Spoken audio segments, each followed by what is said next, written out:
William Clark arrived on Planet Velos. The shuttle settled crookedly on the black landing pad outside the old city, not crashing but leaning slowly until everyone in the cabin shifted an inch to the left, and the pilot stopped breathing for a moment. William waited with his hands folded over the diplomatic pouch. The hatch opened to Velos, and the heat hit them first. Beyond the landing pad stood towers older than the Velosian language. Below the steps, a line of Velosians waited, their robes perfectly still in the wind. At the center of the line stood Luffit, the Queen's personal advisor. William stepped down, and somewhere inside the city, a bell began to toll once, only to stop halfway through the second note.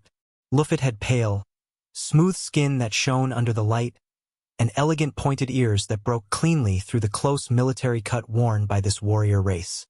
His uniform was black and silver, fitted without ornament except for the Queen's advisor crest fixed on the right side above the robe pocket. "Attaché William Clark," Luffit said, his voice soft and controlled. "Velos receives you. Before we enter the throne room, you will keep your eyes lowered." William held the pouch against his chest. "Lowered.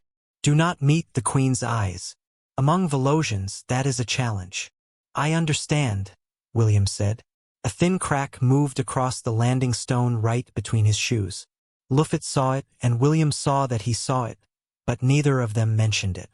The Velosians turned as one and began walking toward the city gates. Luffit moved at William's left side, close enough to guide him, yet far enough not to touch him. The gates opened without a sound. Inside, the passage rose into shadow, cool after the heat of the landing pad, and lined with stone figures whose faces had been worn smooth by time or hands. At the far end waited a second set of doors, taller even than the shuttle that had brought him. "The throne room," Luffit said. 2 guards stood before the doors with spears held upright against their shoulders. Their armor was the same black and silver as Luffit's uniform, but heavier, scaled at the chest and throat. One guard lowered his spear across the path. "Credentials," the guard said. William opened the diplomatic pouch. The inner seal resisted him before giving way all too easily, letting several flat credential plates slide against one another with a dry whisper. He took the first one out and offered it with both hands, exactly as instructed in the contact brief. The guard accepted the plate, and Luffit leaned close enough to read it. The guard studied the credential plate, angling it toward the light from the hall. "Maria Gustav," he said, as if the name itself were the problem. William stared at the plate for a moment before looking down at the diplomatic pouch in his hands.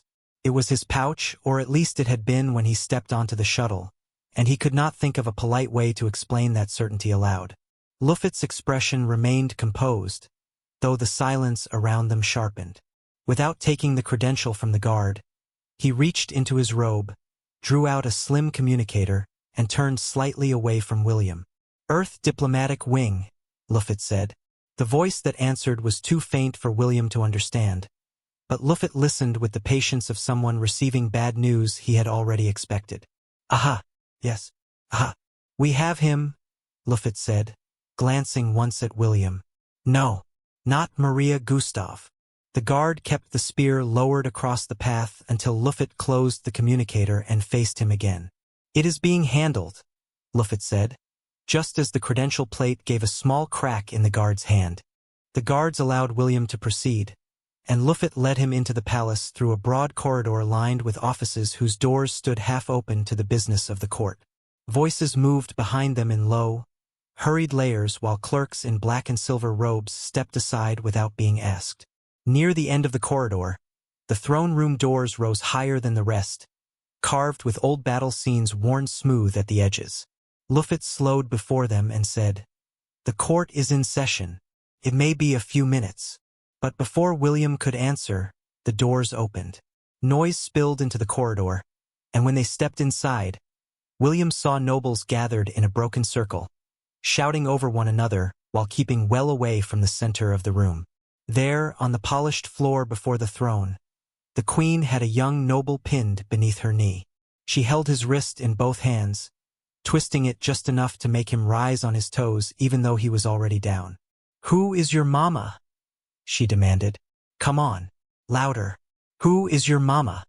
The young noble's voice broke before the answer came, and by then he was close enough to crying that no one in the circle seemed eager to laugh. Luffet turned slightly toward William, keeping his voice low enough that it would not carry across the room. He was forgiven once, he said. Today he chose lateness again, so Her Majesty is correcting the lesson. His eyes moved briefly toward the Queen, then back to William. I advise you to be on time, Attaché Clark. Luffet made a quiet coughing sound, and the noise in the throne room stopped at once, including the Queen. She looked over her shoulder at him while still holding the young noble's wrist. Did you get him? She asked. Yes, Your Majesty, Luffet said. I present Attaché William Clark. The Queen released the noble and stepped toward William as if the matter on the floor had already ended. Queen Selin Pinpin was beautiful, no taller than 5'4", with white hair, elegant pointed ears, and green eyes bright enough to make William remember the warning not to meet them directly. She wore no crown, and the absence of one only made her seem more certain of herself. When she reached him, she extended her hand in the human way. Welcome to Velos, she said. Luffet watched the gesture from beside William, his expression unchanged, though he found the warmth of the greeting unusually enthusiastic for Her Majesty. Queen Selin looked at William with that same bright interest still in her eyes. Walk with me, Attaché Clark. Before he could answer, she turned back toward the young noble, who was still gathering himself from the floor. Have the wrist checked, she said, and be on time. Then she looked over the gathered nobles. Court is dismissed. The room emptied quickly, the nobles lowering their heads as they withdrew. Quiet now in the way people became quiet when dismissal was safer than curiosity. Queen Selin glanced once toward Luffet. Prepare quarters for Attaché Clark in the royal wing, please. Yes, Your Majesty, Luffet said. William followed the Queen out through a side arch and into the royal garden, where pale stone paths curved between blackleaf trees and shallow pools that reflected the bronze sky. The air was cooler there, scented with wet moss and something sweet he could not name. They had gone only a few steps when every sprinkler in the garden opened at once. Water struck from the trees, the walls, the flower beds, and even from narrow bronze mouths hidden in the statues. In seconds, William was soaked through his diplomatic coat, while Queen Selin stood beside him with water running from her white hair and down the sharp line of her jaw. She looked at him with open awe. Impressive, she said. The Queen looked at Clark, smiling through the water. Okay, can you turn them off? I'm confused, Your Majesty. Turn what off? The sprinklers, she replied. I can't, Your Majesty. I don't know what set them off. The Queen began to laugh, thinking to herself. All of this is random, she murmured in amusement. She looked at the water still falling around them with the wonder of someone watching a weapon she had not known existed. You can disturb sequence, she said. William wiped water from his mouth. I don't know what that means. No one disturbs sequence. I'm sorry. Her smile widened. You have powers. William stared at her. No, Your Majesty. I have problems. The Queen's staff reached the garden in a rush of black robes and polished crests, then stopped dead at the edge of the path when they saw her laughing in the rain of the sprinklers. No one seemed prepared for the sight. One attendant lifted a towel, lowered it, and looked to Luffet for permission to understand what was happening. Queen Selin did not notice them at first, or perhaps she chose not to. Water ran from her sleeves and gathered at her boots, yet still she looked at William as if he had brought her something rare from very far away. Across the garden, beneath the shadow of a stone balcony, Lord Barys watched with his hand resting on the carved rail. Beside him stood Lord Tamian, who followed Barrys' stare to the soaked human standing beside the Queen. Who is this human? Barrys asked. That the Queen laughs with him? Tamian's mouth tightened. I have never heard of him. Barrys' fingers closed slowly into a fist against the rail. Then find everything about him. Luffet stepped into the garden and gave a quiet cough. It was not loud, but everyone who served the Queen heard it and straightened as if he had struck a bell. Excuse me, Your Majesty, he said. We have the gala tonight. Ambassador Flott will be attending. The queen's smile vanished, and slowly, she turned her wet face toward him. "Why would you remind me about him, Luffet?" A low growl moved under the words. Luffet lowered his eyes. "Because he will arrive whether I remind you or not, your majesty." Queen Selin stared at him a moment longer, then looked past him to where Clark stood in the spray with one hand lifted into the falling water, turning it back and forth like he was testing the rain. Her grin returned at once. "Clark," she called, and William lowered his hand. "Yes, your majesty? Will you accompany me tonight to the gala?" He looked at the sprinklers, then at the servants, and then back at her. "I don't think that's a good idea, your majesty. A lot of things could happen." The queen's smile sharpened into something wicked. "Oh," she said, "I count on it." Luffet escorted William to the royal wing himself, which William understood as either an honor or a precaution. The halls were quieter there, the stone polished dark beneath their feet and the lamps set low inside bronze cages. Every servant they passed seemed to already know where he had been, because their eyes dropped instantly to the water dripping steadily from his coat. "Your quarters," Luffet said, stopping before a carved door. "The gala begins at 9th bell. I will return for you at 8th bell and 3/4." The door opened before Luffet could even touch it. Luffet paused. William looked at him. "Was it supposed to do that?" "No," Luffet said. "Please enter carefully." William stepped inside carefully. The chamber beyond was larger than his apartment on Earth and much less interested in appearing comfortable. Pale stone walls rose to a domed ceiling painted with faded constellations, and a narrow balcony overlooked the inner city where black towers cut clean lines against the bronze evening. A low bed sat beneath a carved arch, covered in silver fabric so smooth it looked poured rather than woven. There was a bathing room through one doorway, a dressing alcove through another, and a table laid with folded robes, polished boots, and a formal black coat. One that had clearly been prepared for someone important, or at least someone expected to be seen beside someone important. William stood dripping on the threshold, afraid to touch anything. Behind him, Luffet remained in the hallway with the patience of a man who had decided distance was now part of protocol. "I will return before 8th bell and 3/4," Luffet said. "Please do not be late."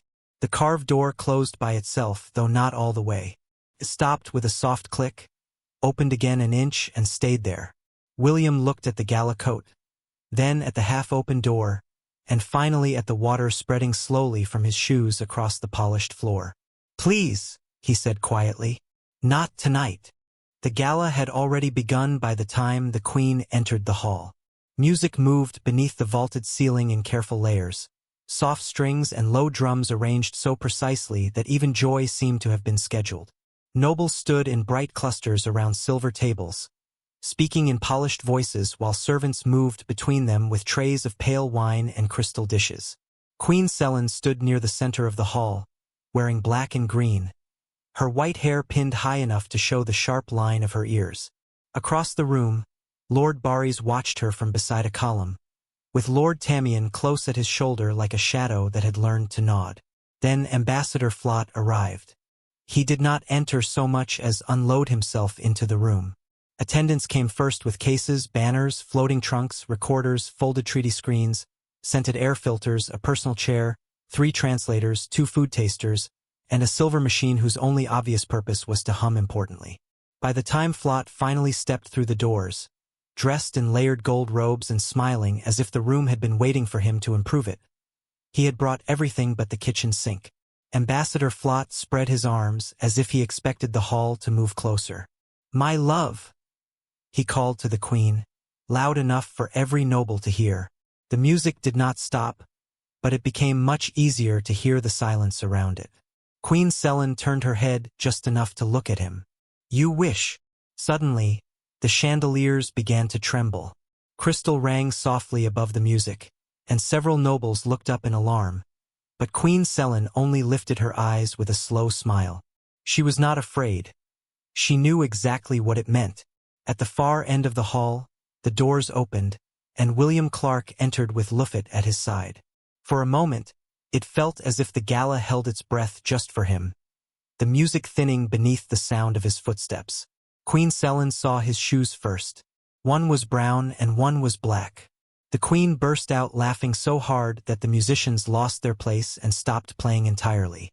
William froze near the entrance, his face already apologizing before he even spoke. "I'm sorry I'm late, Your Majesty," he said. "I couldn't find either matching pair." Luffet looked Clark up and down, then slowly shook his head. For one dangerous second, something almost like a smile tried to escape his face. Lord Barrys crossed the hall toward Ambassador Flott while the Queen's laughter still echoed beneath the chandeliers. He stopped close enough to speak without raising his voice, though his eyes remained fixed on William. "I think you have competition, Ambassador." Flott's smile hardened at the edges. "Who is this insect?" "We do not know yet," Barrys said. "He arrived today, and somehow he already has the Queen's eyes." Queen Selin approached Clark, still laughing, her eyes bright with the kind of amusement that made the nearest nobles pretend not to stare. "How in the depths did you manage this?" she asked. "May I call you William?" William looked briefly at his mismatched shoes, then back at her. "You can call me anything you want, Your Majesty." "William, then." Ambassador Flott crossed toward them before she could say more, his gold robes sweeping behind him and his face tight with insult. "Who is this?" he demanded. "Speaking to my queen with no formality." Queen Selin's laughter vanished. She raised one hand, not loudly, not violently, but with enough command that the entire hall noticed. "This is my claim," she said. "As they say on earth, he is my man." The gala went dead silent. Somewhere near the wine tables, glass began to crack. Above them, the chandeliers started to spin. Clark looked at the Queen. "What?" In the dead silence of the hall, a female voice from the human diplomatic section called out, "That's right. You better get a hold on your man." Queen Selin moved quickly, taking Clark by the arm. Ambassador Flott's face darkened, and he stepped forward before anyone could stop him. Luffet appeared between Flott and the Queen as if he had been placed there by the architecture itself.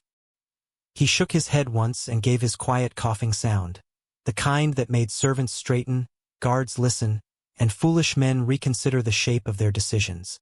Queen Selin looked at the ambassador with open irritation, though her voice softened into something sharp and mocking. "Ambassador Flott," she said, "has it passed your bedtime already?" Flott blinked at her, confused enough that his anger lost its shape for a moment. The Queen held his gaze without moving, her green eyes steady and cold. "Take the hint," she said. "I think it is time for you to leave." Clark looked from the Queen to Flott in disbelief while above them the chandeliers slowly stopped spinning. Luffet pointed toward the door, adding salt to the injured pride of Ambassador Flott. Ambassador Flott stood there a moment longer. Then he gathered his gold robes with a violent pull and turned away from the Queen, leaving with his attendants rushing after him. Lord Barrys stepped away from the column and approached Queen Selin with the careful pace of someone entering dangerous ground. "Your Majesty," Barrys said, lowering his head just enough to be polite. "May I inquire about what we have just heard?" The Queen smiled gracefully. "Nope." The music suddenly regained its momentum as she walked away, pulling Clark along with her. Luffet reached the Queen's side as she walked toward the balcony, leaning close enough for his words to stay beneath the music. "This is a dangerous game you are playing, Your Majesty." Queen Selin did not slow. She looked at him as if he had commented on the weather, then continued toward the balcony with Clark still at her side. Reaching the balcony under a clear and unblemished night sky, Queen Selin looked at Clark and said, "I am sorry, William. I did not have a choice." Clark shook his head. "You could have kept your mouth shut." Surprised by his answer, the Queen was about to speak when, out of nowhere, rain began falling hard from the clear sky. She looked up and laughed, soaked for the second time that day. Clark stayed quiet, trying not to be embarrassed, while Luffet remained by the door with his arms crossed, thinking, what exactly have we invited in? Everyone in the gala turned toward the glass windows, watching the Queen laughing under the rain. Lord Barrys stared with the rest of the nobles and guests, while Lord Tamian went still beside him. I did not find anything on this human, Tamian said, amused by the scene. Lord Barrys growled, the sound closer to a mad beast. Outside, Queen Selin looked at Clark, still smiling through the rain. Thank you for a wonderful night, William, but I must retire. I have urgent matters to attend tomorrow, like how to undo my quick tongue. I will see you for breakfast. Luffet will give you the details. She left for the night, leaving Clark on the balcony with the rain falling around him. The next day, Clark was ready for breakfast when a knock came at the door. Luffet stood rigid on the other side. Good morning, Attaché Clark, Luffet said. But I am afraid breakfast is cancelled. The Queen fell ill this morning, and the healer cannot determine the cause. She keeps making sounds, and her eyes are leaking fluid. We have never seen such things. Clark stared at him for a moment, then smiled. Luffet, he said, do you have chickens on this planet? Luffet's expression did not change. Chicken.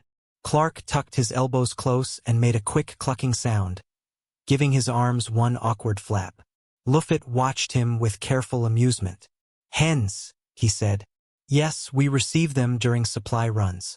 Why? Take me to the kitchen, please. The Queen's quarters had become crowded enough to make the room feel smaller. Healers stood near the bed in stiff rows, speaking in low, urgent voices while several nobles gathered behind them as if witnessing the Queen's final hours. Queen Selin sat beneath a mountain of pale covers, her white hair loose over her shoulders, her nose red, her eyes watering, and her body already preparing for another sneeze. She is making the sound again, one healer whispered. Another healer turned pale. Could it be a contagious outbreak? Queen Selin sneezed toward the ceiling. The nobles stepped back as one.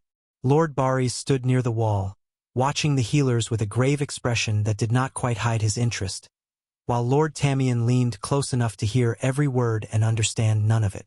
Then the doors opened, and Ambassador Flott swept inside uninvited. I came as soon as I found out, Your Majesty, he said, pressing one hand over his chest.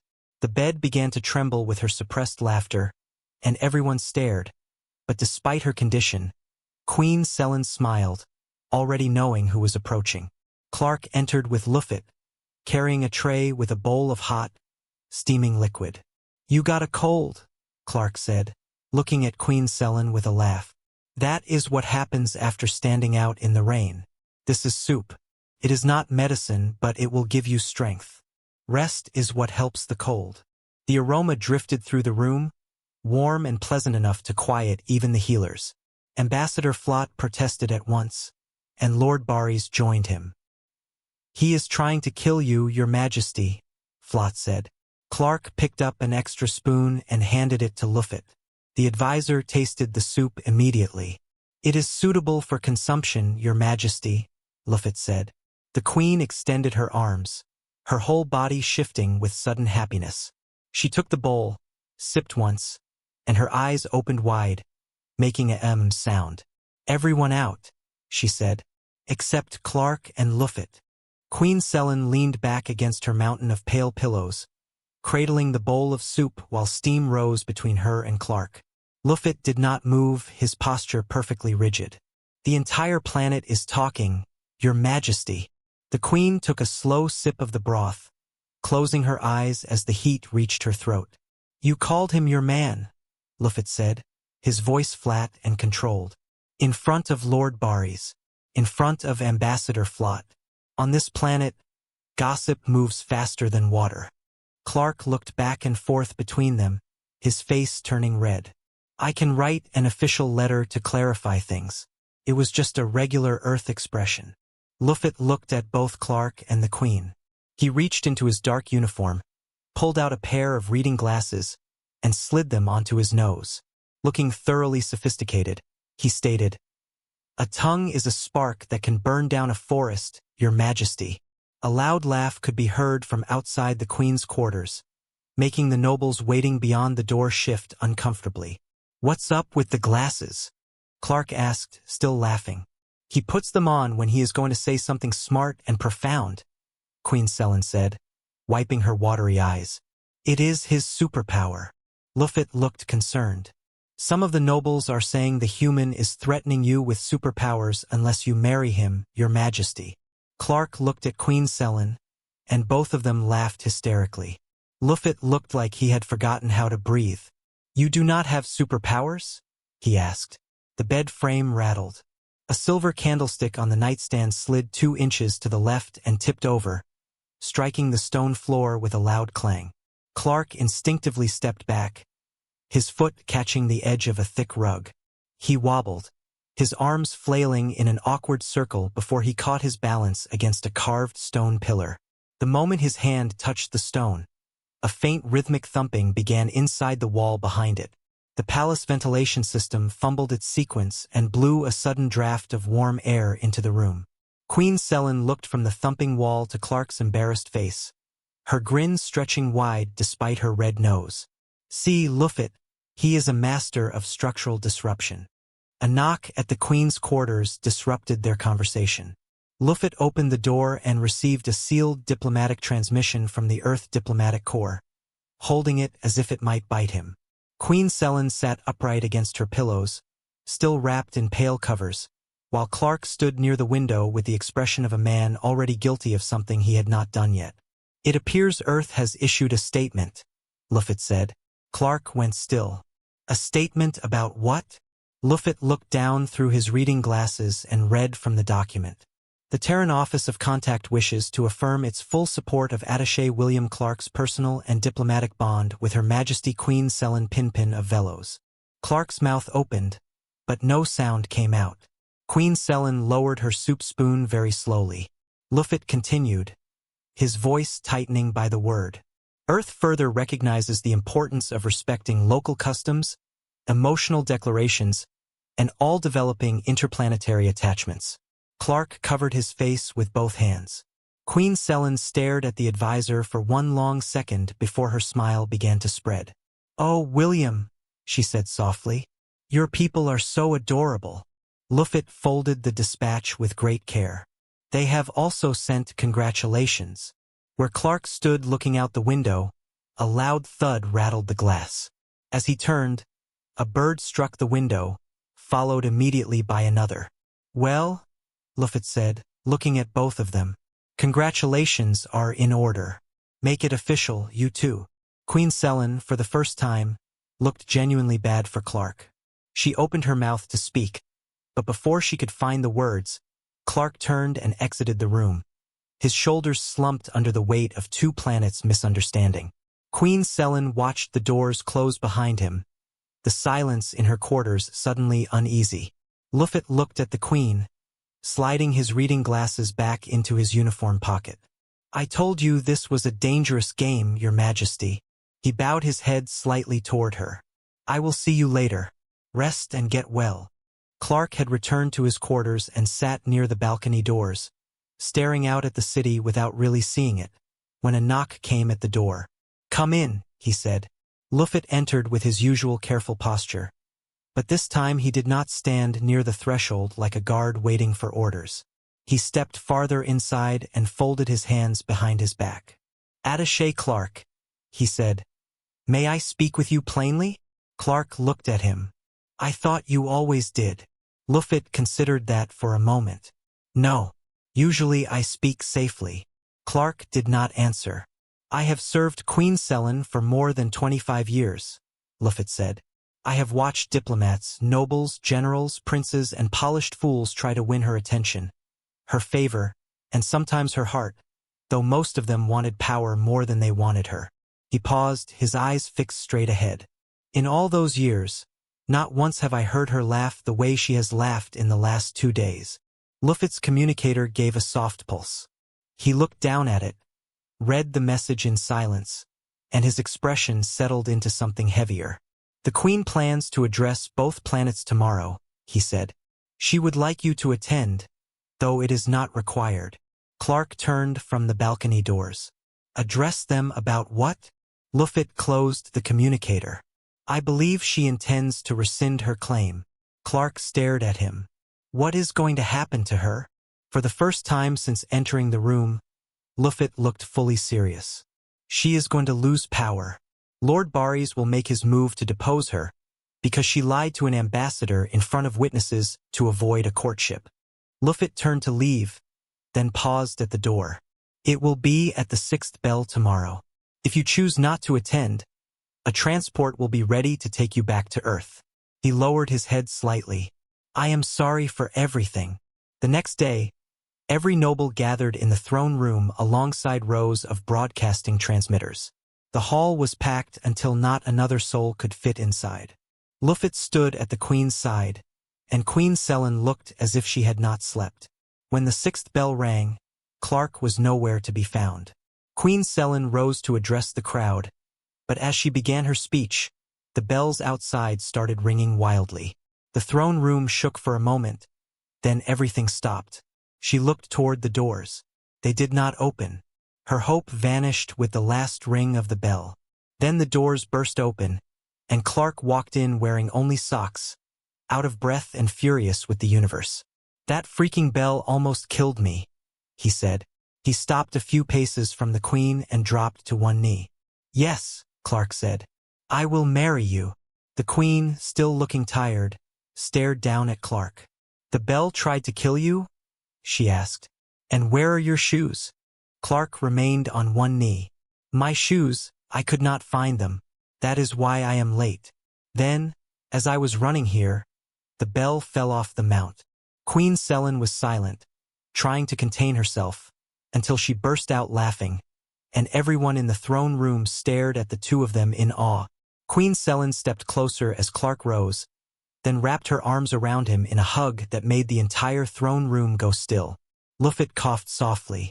Queen Selin did not let go at first, and Clark looked over her shoulder at the gathered nobles, suddenly remembering that both planets were watching.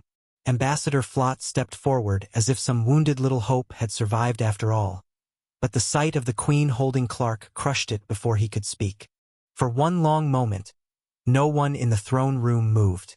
Clark stood with the Queen's arms still around him, wearing only socks in front of every noble on Velos and every broadcasting station pointed at the throne. Queen Selin finally stepped back, but she kept one hand on his sleeve, as if letting go too quickly might make the whole illusion shatter. Luffy cleared his throat, his patience grave as he tried to guide history back into a chair. Your Majesty, he said. Both planets are still watching. Queen Selin looked at Clark, and the tiredness in her face softened into something warmer. I was going to release you from my mistake, she said. Clark glanced at the packed throne room, then at the transmitters, then down at his socks. I think I made a bigger one. Queen Selin's smile returned, small at first, then impossible to hide. Across the throne room, Lord Barys turned without a word. Lord Tamian followed at once, and the nobles loyal to Barys moved with them, their silence sharper than any protest. One by one, they left the hall, not bowing, not looking back, their departure cutting a clear line through the crowd. Later, the three friends sat together in the royal garden beneath the blackleaf trees. Queen Selin had a warm robe draped over her shoulders. Clark had finally found proper shoes, and Luffy sat across from them with the calm posture of a man who had already survived one constitutional crisis before breakfast. The garden sprinklers clicked. Clark flinched. No! Water burst from the statues, the trees, and the flower beds. But before a single drop could reach them, a thin shimmer of light unfolded around the table. The water struck the invisible barrier and slid down in clear sheets. Queen Selin turned to Luffy. Clark marveled at the shield. Luffy folded his hands. I have learned. Queen Selin leaned back into her seat. I do not know about you two, but I am tired of Lord Barys, she said. Luffy looked at Clark, and the two of them burst out laughing. Clark pointed at her. But you are the queen. They were still laughing when the young noble Queen Selin had punished stepped through the shimmering barrier and stopped near the table, his head lowered. Luffy turned toward him at once. You were not invited past the shield. You need to hear this, Your Majesty, the young noble said. The Queen's amusement faded just enough for her to look at him properly. Then speak. The young noble kept his eyes down. I was late because I was cooking Lord Barys's books. He has been stealing from the crown.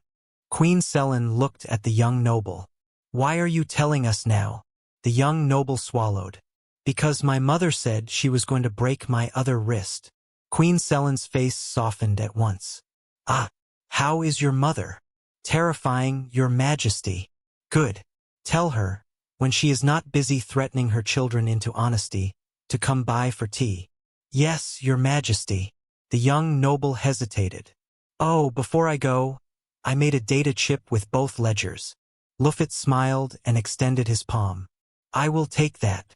Queen Selin looked at the young noble. You may go. The young noble bowed quickly, looking relieved enough to run, but still remembering not to. He stepped back through the shimmering barrier and hurried down the garden path. Queen Selin waited until he was gone before turning to Luffet. My chambers. Luffet closed his hand around the data chip. At once, your majesty. A few minutes later, inside the queen's private chambers, Luffet placed the chip on the table and activated it. 2 sets of ledgers opened in the air above the surface, one clean enough for the crown, the other full of altered entries, hidden transfers, and payments that had never reached the palace. Clark leaned closer. So he really was cooking the books. Queen Selin stared at the glowing evidence. Luffet adjusted his posture. Apparently, your majesty, by the look of this, Lord Barys could be a contestant on Earth's show MasterChef. Is that where you learned to cook that soup? Queen Selin asked, still looking at the glowing ledgers. It was delicious. Luffet coughed once. Focus, your majesty. He adjusted his reading glasses on his nose. There is an Earth saying, do not cook 2 rabbits at the same time, because one will come out good and the other will burn. The next day, after careful planning, Queen Selin called the court into session. Every noble was ordered to attend, and every door to the chamber was watched by the royal guard. Queen Selin entered the court with the calm of someone who had already chosen her target. Luffet stood at her right, Clark at her left, and the nobles filled the chamber in bright, nervous rows. Queen Selin looked over them all. It has been brought to my attention that someone in this room has broken crown law. No one moved. The queen stepped down from the dais and began stretching one shoulder, then the other. The room watched in silence as she rolled her neck, flexed her wrists, and threw 2 slow strikes into the air. Clark leaned toward Luffet. Is this normal?